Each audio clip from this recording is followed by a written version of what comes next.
నగదు తక్కువ బంగారం ఎక్కువ BNR golden diamonds Vijayawada Bengaluru Vizag. Hi hello welcome to Suman TV.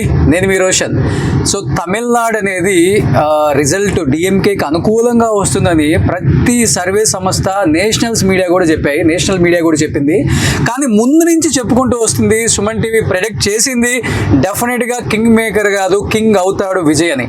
ఎందుకంటే ఎన్టీఆర్ తర్వాత, ఎంజీఆర్ తర్వాత, జయలలిత తర్వాత విజయ్కి మాత్రమే అంత ఫ్యాన్ ఫాలోయింగ్ పక్కన పెడితే చాలా మందికి మంచి చేశాడు, మంచి చేస్తున్నాడు అనేది ఓటర్గా పక్కన పెడితే ప్రతి ఒక్క తమిళనాడు మనసులో విజయ్ అలా ఉండిపోయాడు. ప్రతి ఇంట్లో ఒక అన్నలా, ఒక తమ్ముళ్ళ ప్రవర్తిస్తున్నాడు. కాబట్టి విజయ్ని ఫస్ట్ నుంచి కూడా తమిళనాడు ప్రజానీకం గమనిస్తూనే ఉంది.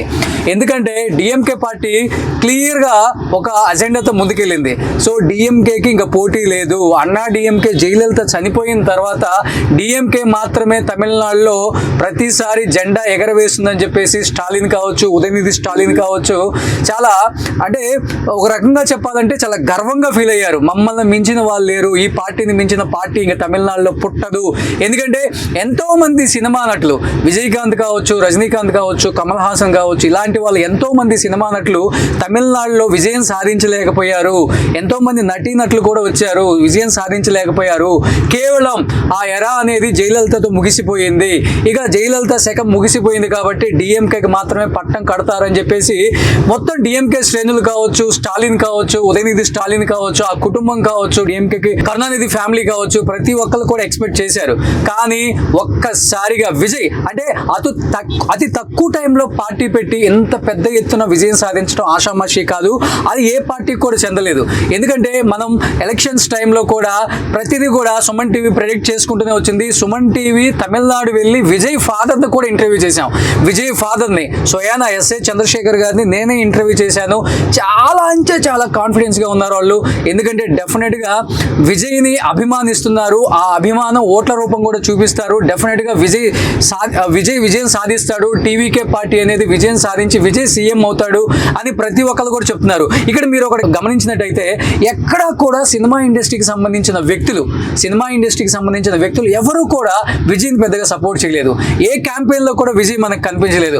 మీరు చూస్తే ఒక్క వైఎస్ జగన్మోహన్ రెడ్డి ఫోటోని ఇలా పట్టుకొని ర్యాలీ టైంలో, క్యాంపెయినింగ్ టైంలో విజయ్ జగన్మోహన్ రెడ్డి ఇద్దరు వాడుకున్న ఫోటోని విజయ్ ఎలా చూపించడం జరిగింది ప్రతి క్యాంపెయిన్లో, ప్రతి నియోజకవర్గంలో కూడా.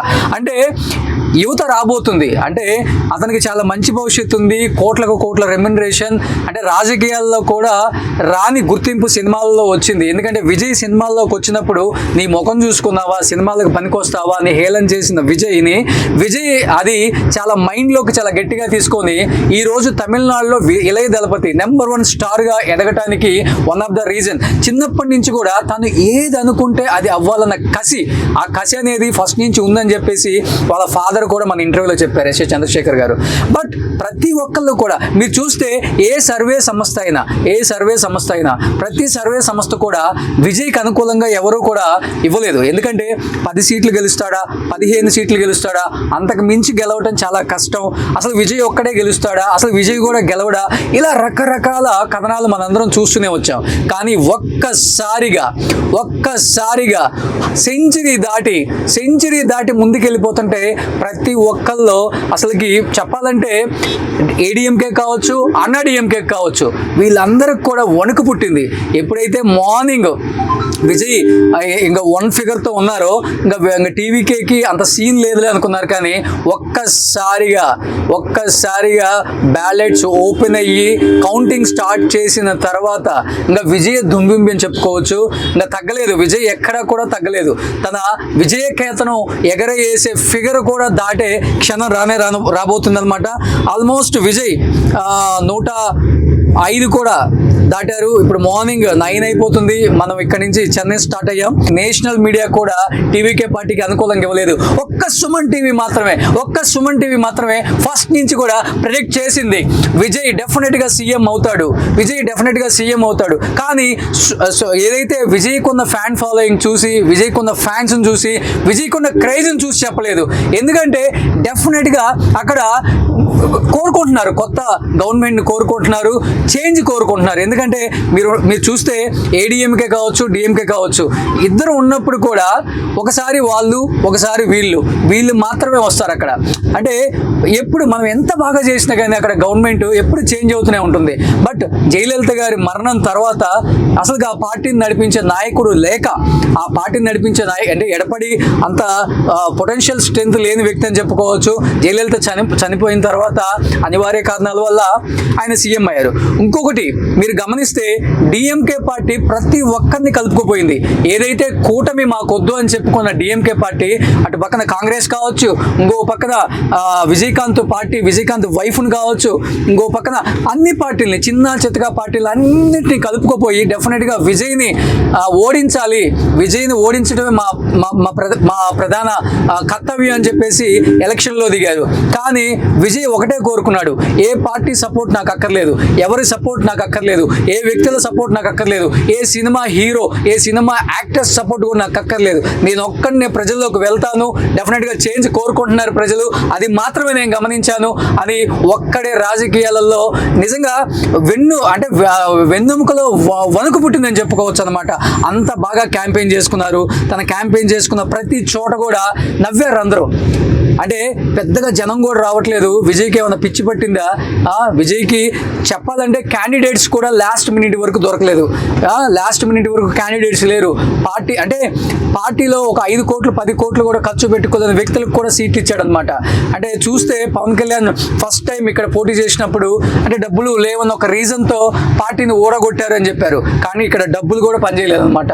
కేవలం చేంజ్ కోరుకున్నారు. అంటే ఓటర్లో చేంజ్ కావాలని కోరుకుంటే చాలు, ఇక్కడ డబ్బులు కాదు మ్యాటర్ అనేది.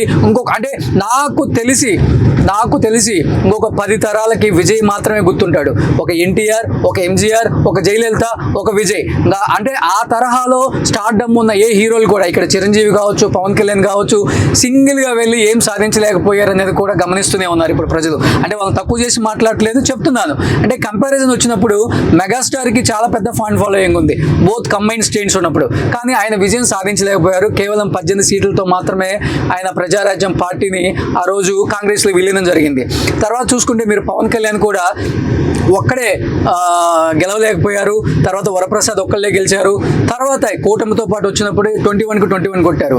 అంటే ఇక్కడ రాజకీయాలలో ప్రజలు ప్రతిదీ గమనిస్తున్నారు. అంటే ఏం చేయాలనుకుని ప్రజల్లోకి వస్తున్నారు, అంటే ఏం మార్పు కోరుకుంటున్నారు, అంటే వాళ్ళకి ఏం మార్పు కావాలనుకుంటున్నారు, డెఫినెట్గా ఇవన్నీ గమనిస్తున్నారు. కాబట్టి ఇంత మంచి విక్టరీ ఇచ్చారని చెప్పుకోవచ్చు. మనం మార్నింగ్ రోజా గారితో కూడా మాట్లాడినప్పుడు క్లియర్గా చెప్పారనమాట.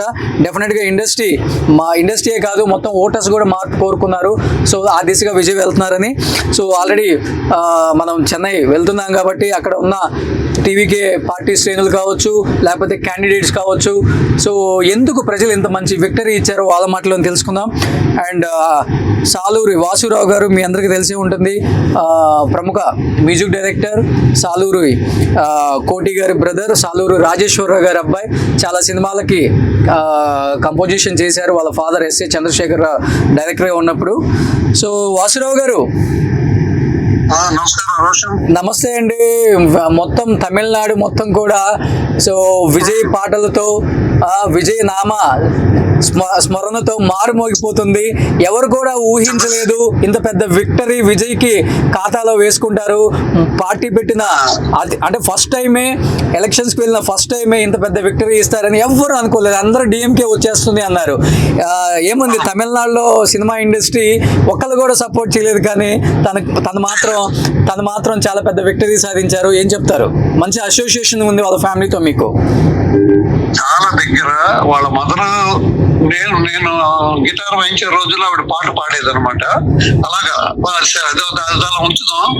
ఈయన ఎన్టీ రామారావు గారు, ఎంజిఆర్ గారు, తర్వాత విజయ్, వాళ్ళ ముగ్గురే హీరోస్, పొలిటికల్ హీరోస్. వాళ్ళ ముగ్గురే ఇలాగ వచ్చారు. ఒకళ్ళ సపోర్ట్.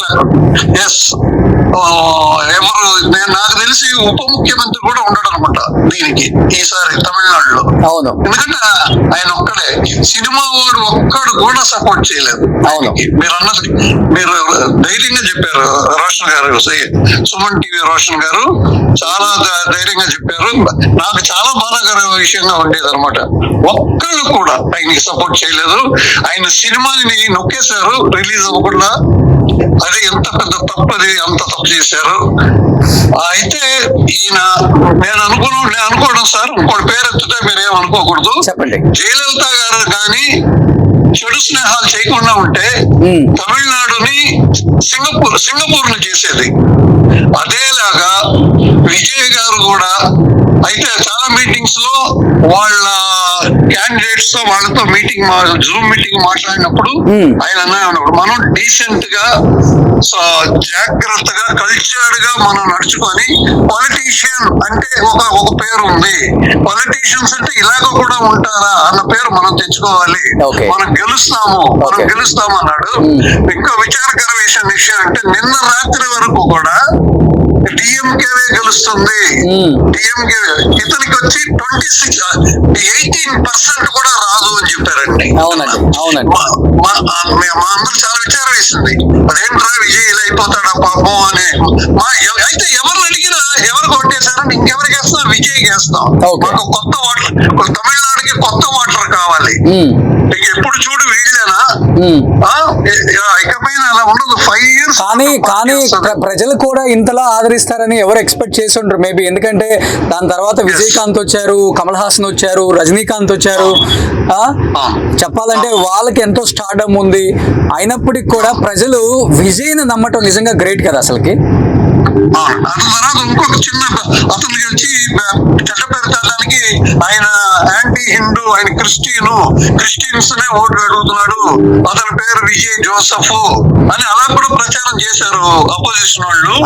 ఆయన అవన్నీ కేర్ చేయకుండా మన తెర మీదకి విడాకులు తీసుకొచ్చారు, త్రిష పేరు తీసుకొచ్చారు, ట్రిషాని యూజ్ చేసుకున్నారు.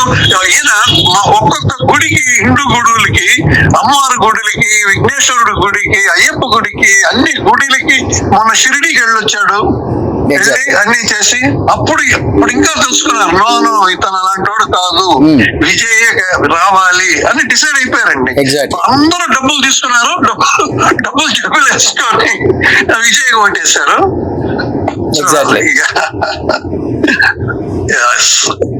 సో మీకు ఎంత ఆనందం, విజయ్ రావడం మీకు చాలా ఆనందంగా. చాలా ఎందుకంటే సింగిల్ గా ఎవరు సపోర్ట్ లేకుండా అధికారం, అంటే ఎంత పెద్ద ఫ్యాన్ బేస్ ఉందో అధికారంలోకి రావడం చాలా కష్టం. ఎందుకంటే చాలా కష్టాలలో ఆయనకి ప్రజలు అండగా ఉన్నారని చెప్పుకోవచ్చు సార్. ఎందుకంటే మీరు చూశారు ఆంధ్రప్రదేశ్లో చిరంజీవి గారు, పవన్ కళ్యాణ్ గారు అంటే ఆ విజయం సాధించలేకపోయారు సింగిల్ గా. అలాంటిది ఇన్ని సంవత్సరాల తర్వాత విజయ్ అనే వ్యక్తి సౌత్ లో, ఇక్కడ తెలుగు, కర్ణాటక, తమిళనాడు, కేరళ కాదు కావాల్సింది, మనమంతా సౌత్ అనేది ఒక ఇండస్ట్రీ, దట్స్ ఆల్. సో అలాంటి వ్యక్తికి ఏ ఇండస్ట్రీ నుంచి కూడా సపోర్ట్ రాలేదు వాస్తవంగా చెప్పాలంటే. అందుకనే నేను అన్నాను, ఎన్టీ రామారావు గారు, ఎంజీఆర్, విజయ్ వాళ్ళ ముగ్గురు అంతే. సో నేను చెన్నై వస్తున్నాను సార్, డైరెక్ట్ గా ఇంటరాక్ట్ అవుతాను సినిమా వాళ్ళందరినీ, రాజకీయ నాయకుల్ని అక్కడికి వస్తున్నాను, డెఫినెట్ గా కలుద్దాం. Anyhow thank you so much sir కాల్లో కనెక్ట్ అయినందుకు. Okay sir, thank you sir. Suman టీవీలో మీ పర్సనల్ అండ్ బిజినెస్ ప్రమోషన్స్ కోసం కింది నెంబర్ కి కాంటాక్ట్ చేయండి.